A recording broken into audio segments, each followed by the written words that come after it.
This is the Ambitious Creators Podcast with your host, Max Sinclair.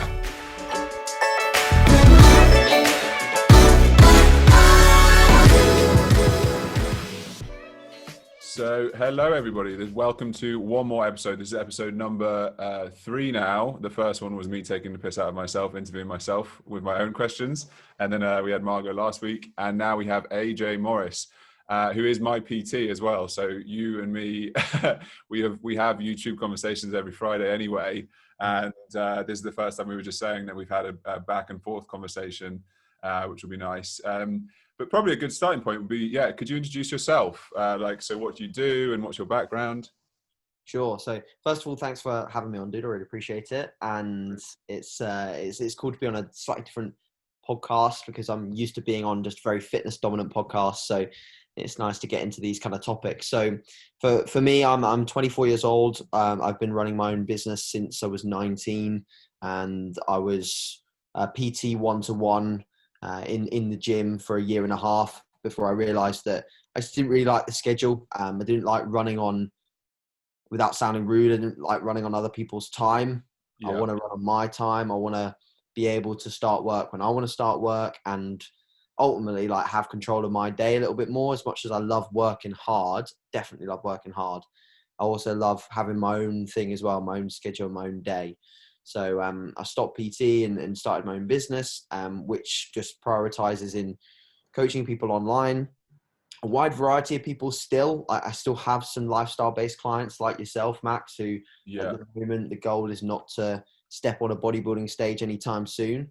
But I still definitely enjoy coaching that variety because I think I can get, with obviously me being a bodybuilder myself and me being competitive myself, I can get all sort of very focused on one thing, and it can start to pull away from having a variety in terms of the coaching scenario. So I'd say as well with that, just to like jump in, I think it depends on who trains you too, and everyone's individual. But for me at least, I think one of the reasons why it's worked so well for me is because you are like really regimented in terms of like, I've had PTs in the past who'd be like, don't stress yourself too much, every now and then a cheat day is okay. And that gentle approach can be good for some people, but for others, like you need like a clear, disciplined approach, and that discipline actually helps you to stay on track, I think. So yeah, I think it's been good for that reason, really. Yeah, agreed. And I think always something that I think about a lot when I'm, whatever I do and whatever I post on social media, so I'm a role model. So if I post something on social media that's not really what I would like my clients doing, or what I think my sort of like ethos and what I stand for is, then I feel like I'm abusing that platform. Like platform of social media for me is purely to educate and purely to give advice and help people out.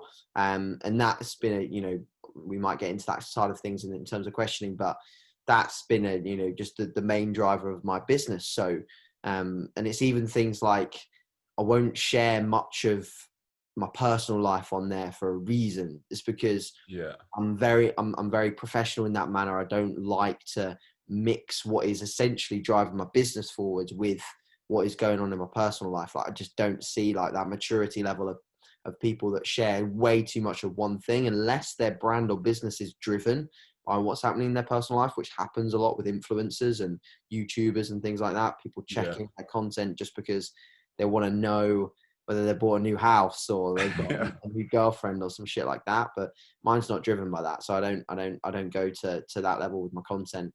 But yeah, sort of to wrap up the question. So I if anyone doesn't follow me on Instagram, I do compete myself, and I have competed. I've done 3 seasons of competing, and my most successful one was when I won a junior world title with a natural federation called the WNBF. And my next goal is to try and get a professional status with that federation particularly. And that goal hopefully will happen this year with the crazy competitive season that might actually happen at some point. So but yeah, that's me pretty much, mate. And you've done, and that's something which I now know about, but I think a lot of people don't, is that there is lots of different federations. So there's like UKD, FBA. I always get the names wrong, but those are two of the biggest ones, aren't they, in terms of natty? Like there's natural bodybuilding without drugs, and then there is assisted, isn't it? And that's one of the biggest differences too, is that you have stayed within the natural bodybuilding world, and it's two complete, very, like, you overlap. Like I know that you work with people and train with people that aren't, but I think that's like quite a gap as well, isn't it? Yeah, I think working with people that aren't natural for me is something that I'm becoming a little bit more adverse towards, in the sense that the only people that I have ever done it for are people that, okay, so the first person that ever helped came to a seminar of mine. I don't know whether you ever knew that, but I did a few seminars, and quite a lot of people came to them, to be honest. I was quite surprised. Yeah. And I did some talks on contest prep, and this guy called Martin came, and he literally said to me about 2 weeks after the seminar, he said, "Look, I'm competing next year. I'm not natural, but I don't want anyone else to coach me, and I need you to coach me." So in that scenario, he has someone else help him with the assisted side of supplementation. Yeah. And I help him with the nutrition and the training, and it works okay. But the thing is, there's a lot of things now that I've learned about that side of bodybuilding from surrounding myself with people that do compete in those federations. And when you start to learn more, you start to develop an opinion. And when you start to develop an opinion, the people that are getting help from elsewhere, you start to think, why are you doing that? Or why are you doing that? And then it becomes a bit of a battle. So for me, I do definitely want to stay within the natural realm for a long time. And I think part of it is down to the fact that I won't ever be in the trenches with the assisted bodybuilding. Like, because I've done, almost half a decade of natural bodybuilding, like helping competitors for half a decade. Like, I've made so many mistakes, and I've seen so many physiques and so many situations that I can pinpoint stuff before it even happens. But with that side of bodybuilding, there's so many variables, so many things going on. I'd not know where to look and what to add and when to do it. Yeah. So for me, I definitely want to stay within the natural scene, unless there's a very special scenario or a friend that is natural and then going towards the assisted side, and that can sort of help them and keep them with me in some way. Yeah, that makes sense.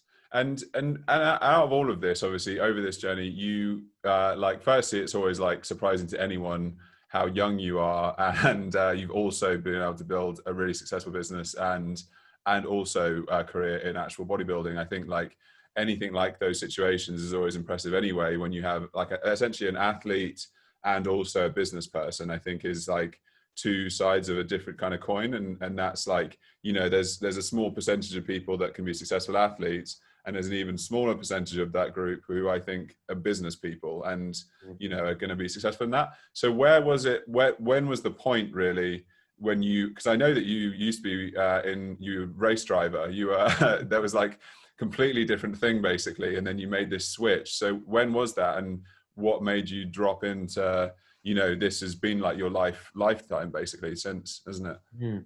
Yeah. So I was very heavily into motorsport. I was on the MSA Academy, which is an academy that now has taken people that were on it and people that I was in the same classrooms and on the same courses and seminars with, and they're now in fully fledged, paid drives in the upper echelons of motorsport, and some of them are very close to F1 now.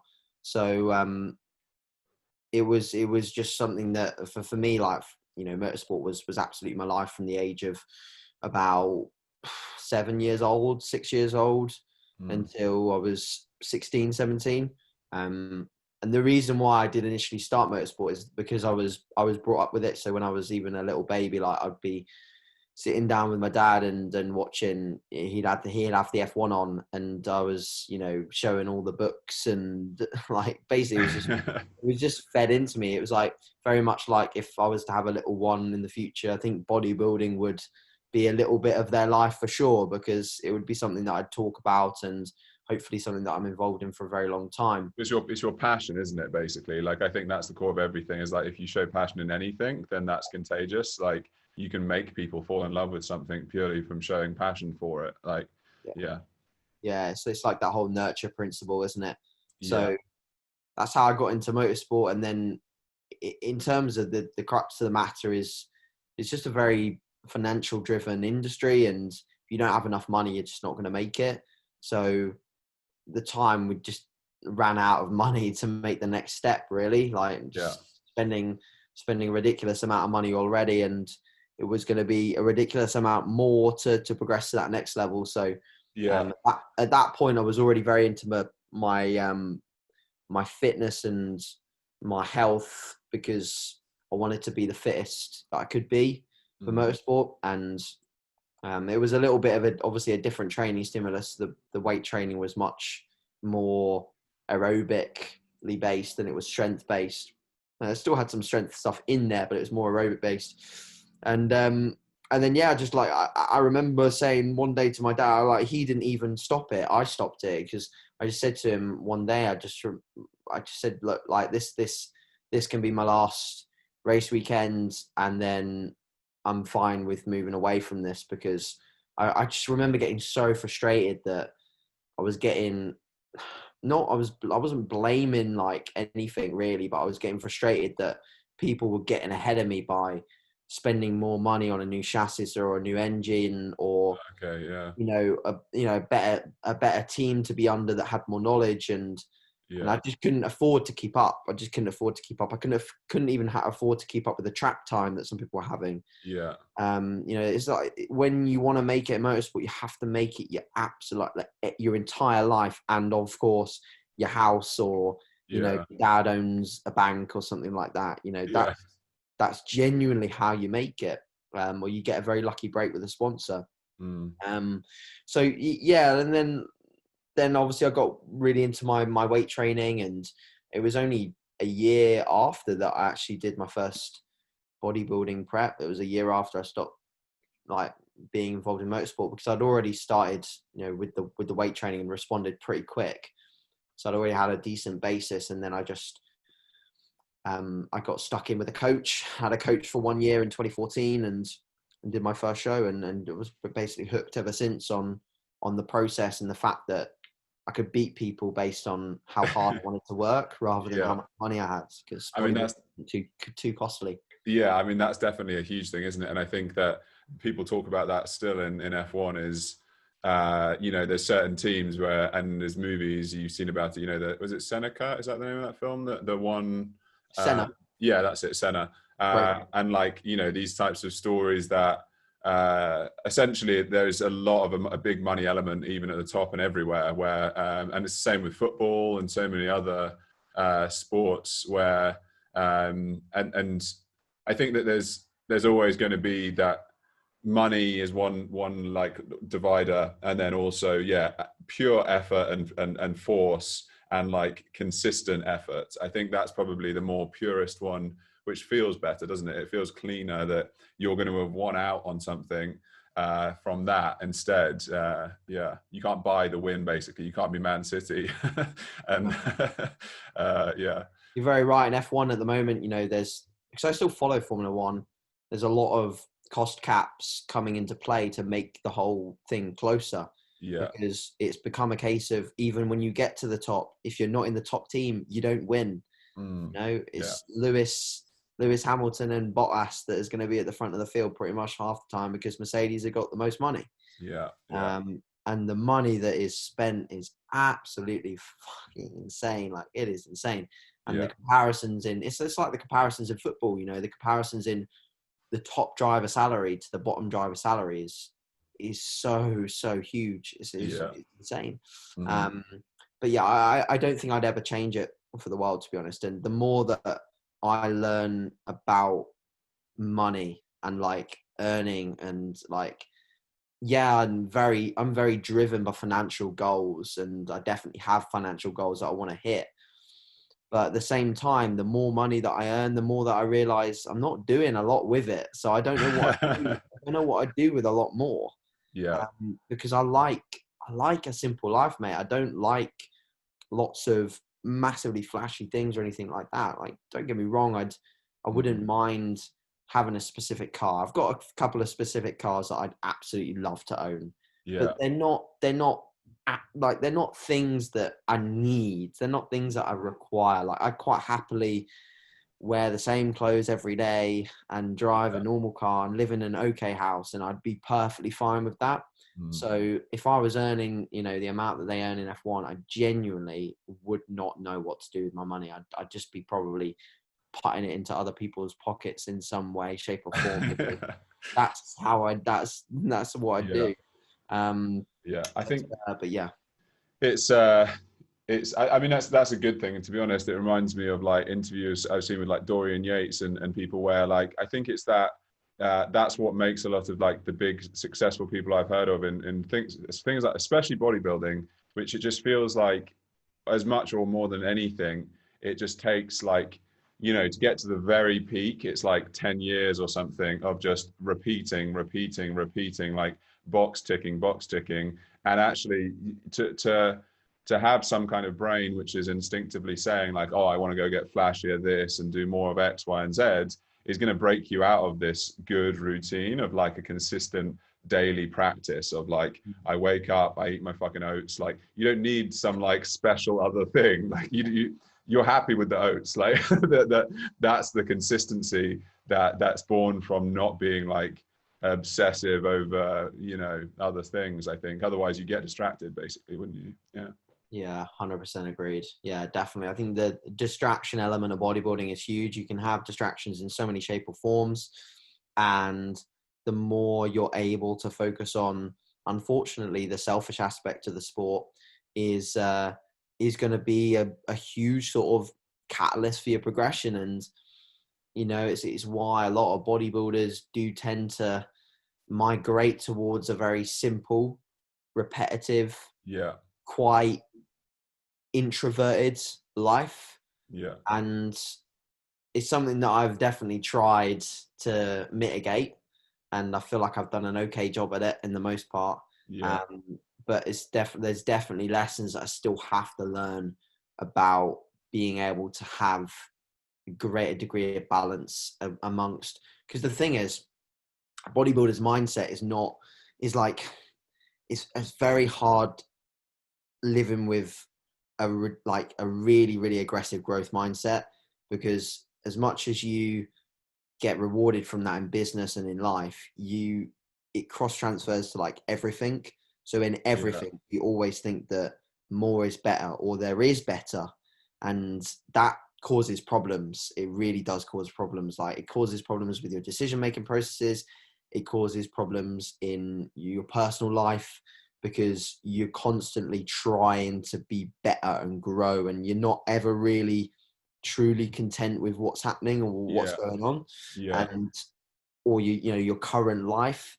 And that to me is something that I need to, and I think a lot of bodybuilders need to maybe just get better at doing, and trying to separate that mindset in specific situations. But yeah, for sure, mate. And that feeds into so more overall, what do you think like the difference between, so say like I'm starting to get to know them but more and more because I follow you on Instagram obviously, and like I've said it before, like I think Grace is awesome especially, and you've got your team that I really like following all of them along, like Jack Richardson and others.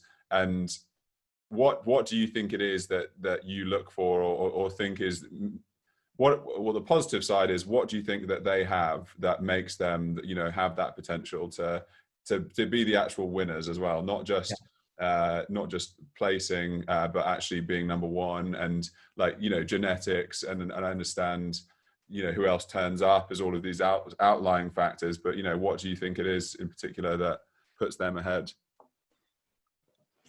I think for those guys that are winning shows, nothing else ever comes into their heads besides winning, like the whole time. So for Jack, for Grace, anything but the win is not good enough. Yeah. So the whole prep from start to finish, they don't think about second place. They don't think about third, fourth, fifth. Nothing like that is even worth considering in their mind. All they're thinking about is how badly they want to win. And as a result of that goal, their actions align with that every single day. And that cross transfers into every sort of moment of that goal. From that goal taking place in their mind, everything just sort of falls in sync. You know, it's like a jigsaw puzzle. They're putting these pieces together over a very long period of time, and it starts even before the contest prep happens. They're very vigilant. They're very meticulous. They have a coach. They have accountability, and they do all of these things to add up towards that long-term goal. So, yeah, for those guys, it's they just don't think about anything else really, and they don't need motivation for that, because motivation is a weird thing. Like it's something that with everyone, even the most dedicated and motivated people, it does come and go.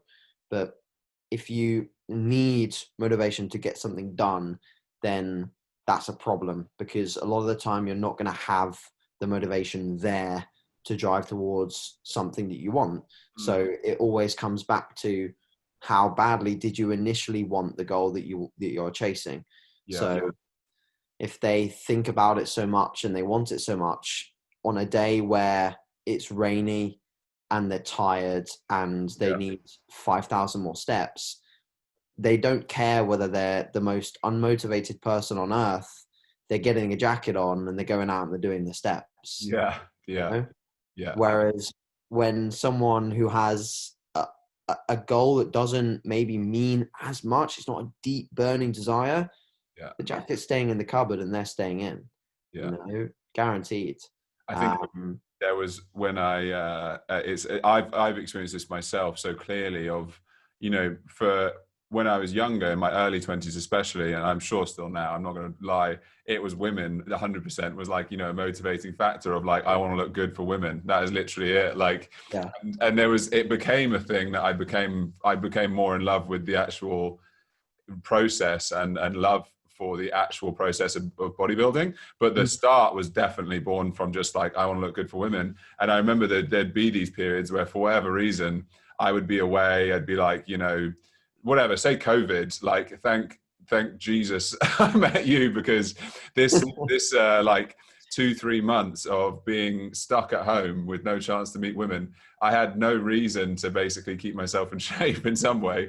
But that's virtual dates though. Yeah, exactly. I did. Yeah. I had two virtual dates, which were both they worked out. I mean, I think they went pretty well, to be fair. You can still get drunk and two sides of a video call, so it still works to destroy any kind of awkwardness drinking, even on a video call. I bet. But yeah, but I think that was, for me, it was a transitioning period actually. And actually, ironically, what made me realize my love for bodybuilding was I left it. So I did it for a long time, from when I was about 16, because I was just too fat back then and I needed to sort myself out.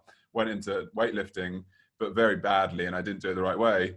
Went and then carried on for a long time. And then I think I was probably about 24, went into CrossFit for about a year, because I just, you know, heard about it, it seemed interesting. And it does have a lot of really interesting traits, like very competitive in a day-to-day way, which is quite fun. And you're in a group, which is amazing, just to have a community around you and things like that. But after like a year, I just realized my incentives and what I'm excited about was not what this sport was about. And so bodybuilding, and that's when I went back the second time, was when I like trained with Lucy, and now I'm working with you. And it's just this completely different level of, that's when my love for it really kicked in. I really realized like just this joy of consistent effort. And I think more than anything for me, it's this like someone who enjoys hard work in other things, that weightlifting dimension, it fits perfectly with that as well. Like, you know, hard work gives you results, and the more hard work and consistency you can create, the more you're going to achieve. I think that's like, I don't know. I think that's like, that's actually my next question was, I think nutrition for me was always one of my biggest challenges. And this is the first time since I think for you, you've only just met me obviously like 4 months ago or whatever it is now. But I've always yo-yoed, you know, like I've been a cliche guy who was like yo-yo up and down and everything. And you said it so clearly, just saying, I think the two reasons why you've done so much to help me was, one was just very specifically saying like, don't ever even have the small level of yo-yoing. So like, don't, you know, if you go 100 calories over tonight, say, don't try and do 100 less tomorrow, because that's the process of it goes a little bit up and a little bit down, and then that starts to escalate, and that's what makes this kind of dramatic back and forth. Yeah. So that was one really big thing. And also just like a kind of like calmer patience of like, I would have a one-to-one with you each week, and I would be like, well, I didn't fucking drop 4 pounds this week. Like, what the fuck? Like, and you're like, well, if you actually look, you'd have dropped like, 1 or 2. And that's about like, 1-2% of your body weight. So that's about right. And I'd be like, okay, like, all right, I'll stay as I am for now. And that's okay. And then I just like, and I've stayed on the same calories. We just dropped me now, but I stayed the same for like fucking ages. Yeah, forever. And I've just kept dropping weight, which is a revelation to me, that you don't need to keep dropping more and more calories and actually you still lose the weight kind of thing. Yeah, for sure. I think for you, like, and anyone that struggles with similar issues when it comes to consistency of eating and patterns, is that you got to notice the rabbit hole that you're getting yourself down when little things creep in. So like, for example, some people's problem might be snacking. So they think that it's okay to have a little snack here or there that they just don't track, so like dipping their hand in the cereal box, and then they realize that, well, actually that then triggers next week they're having the whole cereal box as a snack, and they've just gone down the rabbit hole again of the problem. So the thing is, of course, it's nice to have, especially with a lifestyle-based client, it's nice to have balance and be able to have things that are more relaxed about the way that you do things. So don't get it twisted. The way that, we've worked together is to create not ridiculing or like, taking away all the things that have, maybe had, that are nice or balanced about the way that you eat, so like for you having a meal out and, maybe you've gone over your calories a bit, is still something that can happen. But the thing is that we've changed is that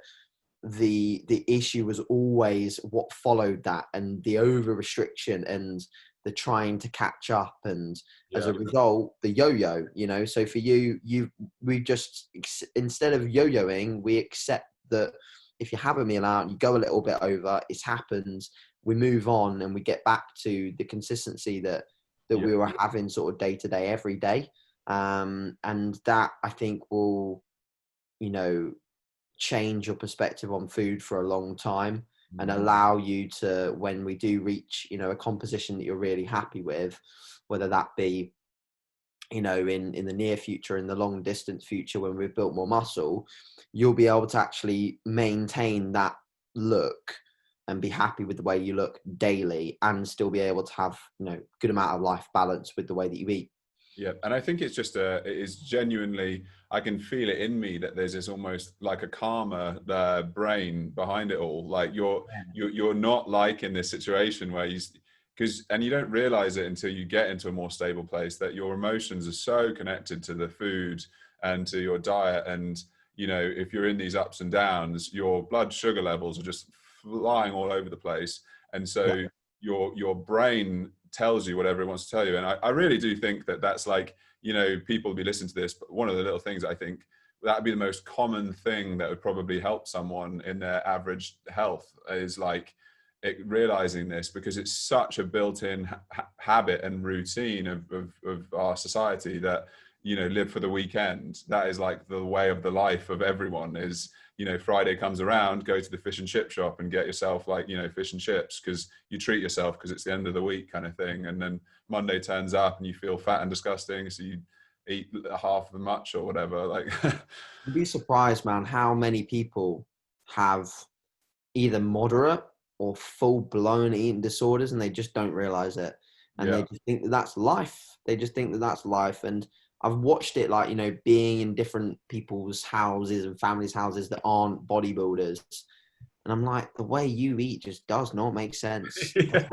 And then they're the same type of people that ask me why I do what I do and think that why I do what I do is bad, why do you come home from a meal out and have one more meal before you go to bed? Well, it's because I've got to, it's because it's structure, it's because it's routine. It's the same reason I could ask you the question, why after a meal out you don't eat the next day for the whole day?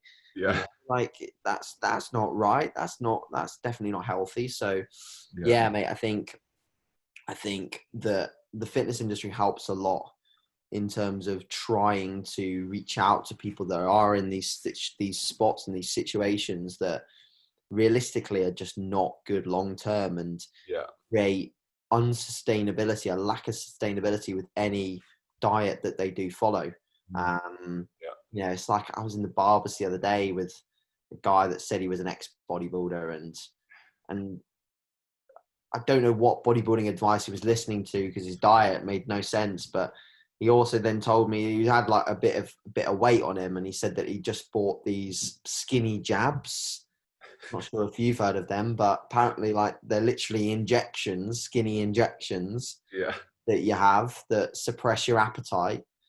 And I was like, I just sat there like, you know, what the hell is coming to this shit?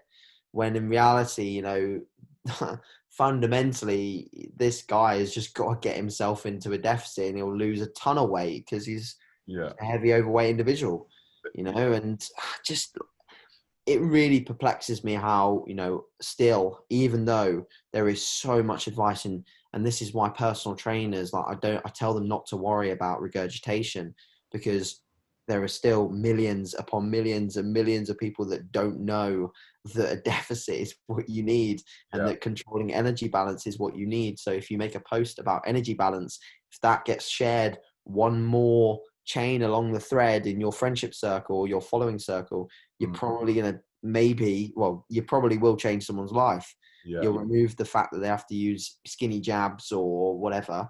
Yeah. And, you know, they'll actually track their macros, and they'll end up in a healthier spot. So Yeah, I was in Sainsbury's, it was last month, and I heard a lady talking to her friend saying, oh yeah, I got, they told me I've got diabetes. They were telling me I've got to have fucking salad. Fuck that. And I was like, well, that's done, isn't it? There's like, some people you think your life's over. When you have to that point where you are still kicking off at someone saying, eat a salad, when you're dying, your body is breaking down. So yeah. Well, anyway, I want to focus on, as you mentioned, I want to ask you about your business too, because you're 24, is that right? Am I got that? yeah, I turned 24 in April. Yeah. Okay, yeah. So you're 6 years younger than me, and you're at the same place with me and running a successful business. You're doing it, I think, in a really interesting way. And it's something that's like one of those classic cliches of half of anyone over 40 to 50 has no clue that you can use Instagram and basically run a business online at all in that way. And you've executed it, and that's the word I use precisely, executed it really, really well. So there's obviously millions of people trying to use personal training as a business and failing. So I think how you've set that up and built those systems, one of the things I'm quite curious of is, well, firstly, yeah, maybe what is your kind of overarching thoughts of how you've placed together the different services you offer, you know, and combine them to become your business, and how you've got to that point? Sure. So first of all, thanks very much for the kind words, mate. Appreciate it. In terms of how the business was built, so like I said, I personal trained for a year and a half. In that period, I was very lucky. I got to basically communicate and be within a circle. The gym, the semi-private studio that I trained at was called the Performance Project. It was run at the time by three guys, Harry Ranson, Jerome Bowles, and Nick Walsh. And they all had extensive backgrounds in personal training, but also they all had online presences as well.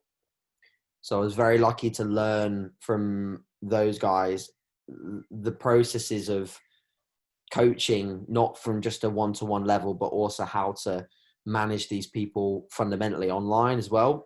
Yeah. Also how to take payments, also how to manage your books. Like, this was no gym group or pure gym personal trainer situation. This was, we had a meeting every single week. We sat down, we asked questions. We could literally talk to these guys at any point.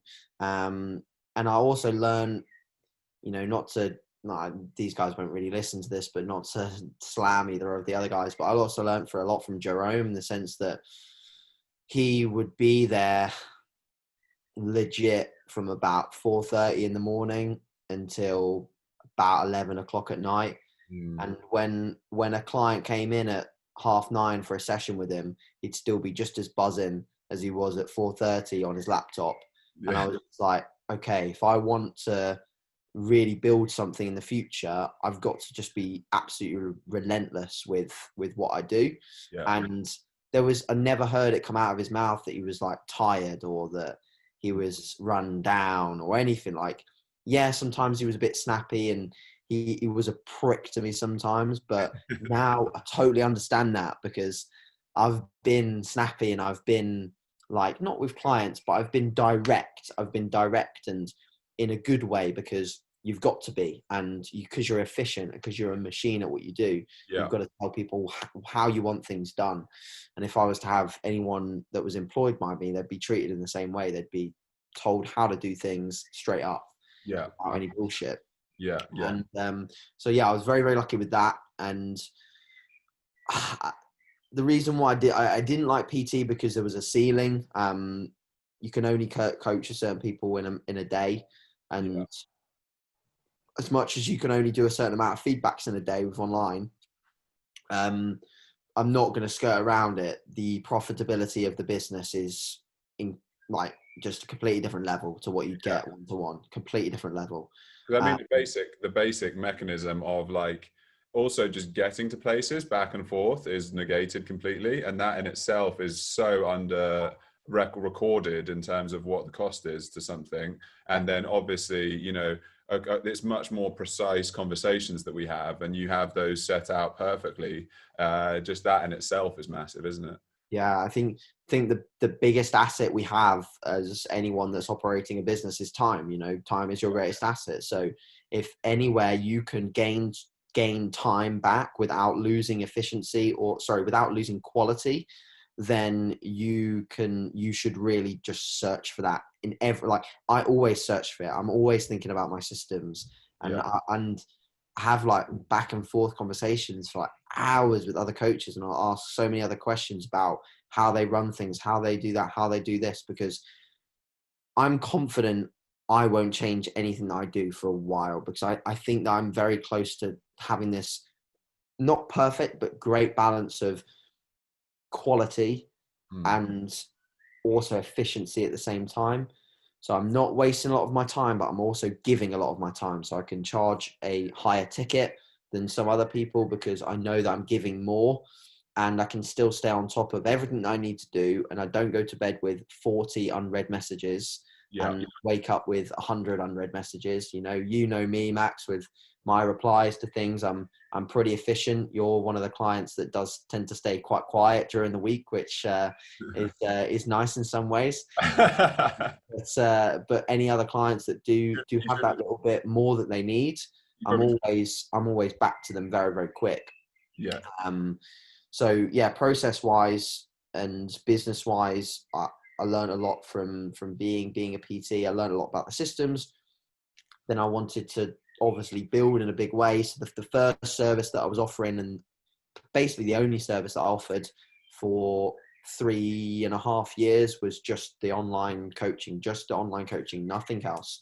The only other things that I was doing from that point was my podcast. I always ran my podcast. It's been under so many different names, but there has been podcasts from me since 2015. What's the name of it now? So if anyone wants to find it? It's at the moment, it's called the Team MBM podcast. Cool. On pretty much all providers. And if you just search AJMorris into YouTube, you will find it. So yeah, I've been running the podcast for ages, and I've been doing social media content for a long time. There was a time period on YouTube where I'd upload daily videos, and they'd all be informative. And it does sometimes frustrate me a little bit when I do get inundated with DMs still about things that I've covered so many times for free. And I feel like I'm constantly recommending that people just go and check out my YouTube, because I find it. And You know, they're like, oh, do I have to sign up to your member site to pay for that? I'm like, you probably don't if you spend about 10 more minutes looking for something. So the way that then I diversified a little bit, I realized that there was a reason to have something a little bit more as a sort of a standalone thing that would bring in and yield income that I didn't have to put as much time into as I would the coaching. So that's when the member site came in. I thought, okay, I can backload and stockpile a ton of content, and therefore the site will always provide value, because even if I stop making videos today, I guarantee that I'd still continue to get signups for it, because there's almost 300 videos on there that are going nowhere. And half of them, if I change my minds on the way that I'm doing something, or I change my opinion, I'll just go back and make an updated video. It's as simple as that. So I diversified with the member site, and that's going to the point now where I'm making more money from the member site than I was making solely from coaching for the first 2 years of coaching. So has the revenue gone over now from the member site than it does from your one-to-one stuff? No, the coaching is still way above the member site now, but in comparison, like, so I remember I set financial goals for like my coaching when I started, and I was like, I'll be happy when I get here. And now I'm just earning that as a complete standalone for just video content, which I find insane. But that for anyone is a message of time and effort and consistency will always pay off in some shape or form, whether that's time and effort. Like I've always said to people that have asked me on Instagram, and I have a lot of younger following on Instagram, like 18, 19-year-olds that are getting into coaching, and they're like, I'm thinking about starting a member site. And I'm like, well, where's your 4 years of YouTube content that you've done for free, that you've put so much time and effort into giving people value? Because the biggest thing that you can ever do to convince someone to convert a sale is having no like and trust as a trainer and as someone that offers advice. And if you have no like and trust, then you're not going to create sales, and you're not going to get people in. I think it's probably definitely the crossover between essentially like one-to-one and one-to-many is a really nice way of describing it, is of the two types of services. And you know, one-to-one, you can obviously get paid a lot more because you're doing it one-to-one. Like that's by definition, you're going to be adding a lot of value in that moment. But it's the one-to-many is literally the scalable systems which are able to actually make into far greater things. But as you say, it's a bit like, what's his name? Seth Godin, I'm thinking of, I'm pretty sure. Oh no, sorry, Tim Ferriss. He says this very clearly, that makes the point in Tools of Titans that like you build this baseline of just continuous amazing value, and then actually you make your money off this kind of like the long tail of people being like, you know what, this guy is so good, I'm going to go that one level up in the relationship. And that's literally why, like right now, I've told you I'm learning coding, like basically building, my version of it is build robots that create value for people. So, you know, making services and tools and things like that with software.